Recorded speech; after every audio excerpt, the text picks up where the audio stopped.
तर पुण्यातील जैन समाजाच्या हॉस्टेलवरून सुरू झालेला जागेचा वाद अखेर काहीसा शांत होण्याची चिन्ह आहेत. मात्र त्याच वेळी गोखले बिल्डरनं जागेपोटी दिलेल्या 230 कोटींचं काय होणार हा प्रश्न उभा राहिलाय. या संदर्भात दोन्ही बाजूंनी प्रतिज्ञापत्र दाखल केल्यानंतर धर्मादाय आयुक्त आता निकाल देणार आहेत. या संदर्भातली पुढची सुनावणी 30 तारखेला होणार आहे. पाहूया याबाबतचा हा स्पेशल रिपोर्ट.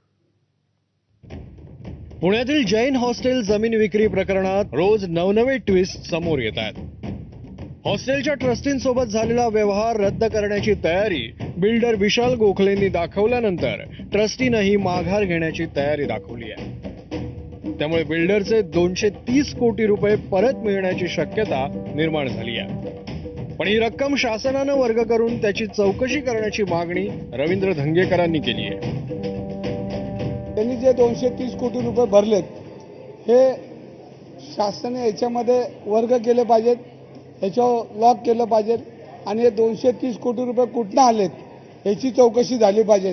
आज मी कोणाचं नाव घेऊ इच्छित नाही. 2 दिवसापूर्वी आळंदीमध्ये त्यांनी मला सांगितलं होतं की धंगेकर तुम्ही बोलू नका, 2 दिवसामध्ये मी ह्याच्यामध्ये तोडगा काढेल.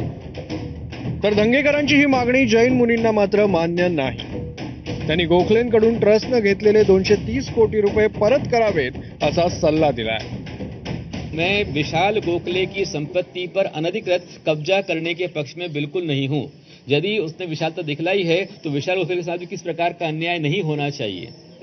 और मुरलीधर अण्णा मोहोळ ने जो कुछ भी कहा किया मुझे उसका कुछ पता नहीं है, लेकिन यदि उन्होंने सकारात्मक हमारे मंदिर को बचाने की भी बनाई है तो हमारे उनके साथ भी हमको उनको मौका देना चाहिए, सुधरने का, संभलने का उनको अवसर देना चाहिए. और ये जो फ्रीज करने की बात है वो अपना राजनीतिक विषय है, मुझे पता नहीं इसका, लेकिन जो संपत्ति गोखले की गई है उसको उसकी वापस की जाए, ट्रस्टी उसको पूरा वापस करे जिम्मेदारी के साथ में, और ट्रस्टी इस भुगतान को करे ऐसा हम आह्वान करेंगे.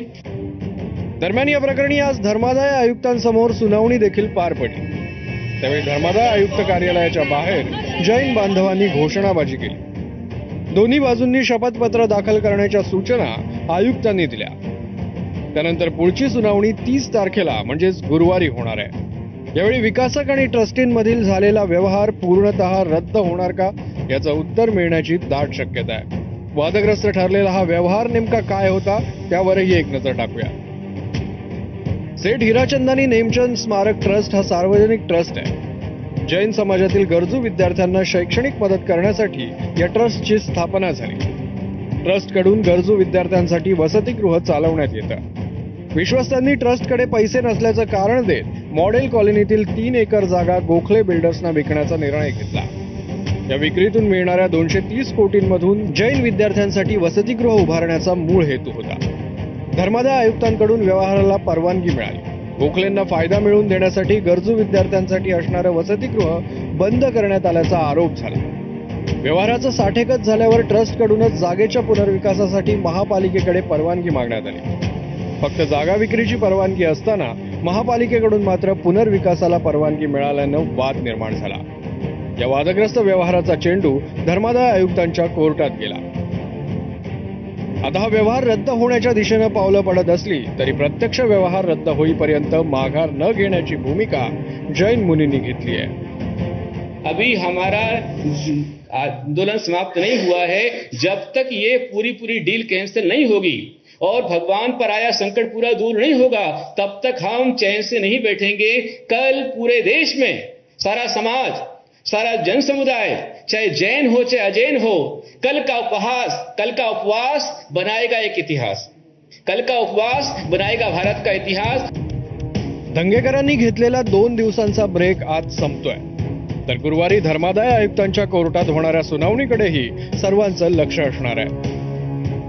आता हे आरोप प्रत्यारोपांचं सत्र थांबणार की नव्यानं सुरू होणार याचा फैसला त्यानंतरच होण्याची शक्यता आहे. ब्युरो रिपोर्ट, ABP माझा.